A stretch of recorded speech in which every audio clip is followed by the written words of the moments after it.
Hey guys, JP here from OneUp, and in this video I am going to show you how you can easily use Canva to edit or create image posts and have it scheduled within OneUp.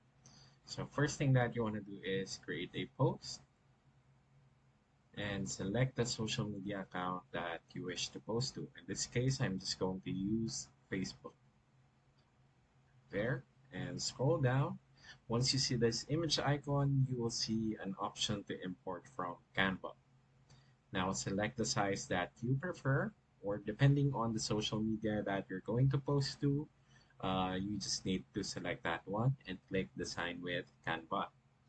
Now, another pop-up shows up here and it redirects you to Canva.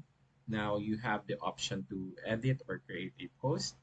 Just a quick reminder that Canva does not support brand kits yet, and here it goes. Just click that one and click on add. It will automatically be imported to OneUp and it should be ready for scheduling. Now type in your caption. Hello, good morning. And scroll down. You have the option to schedule post or have it published right away.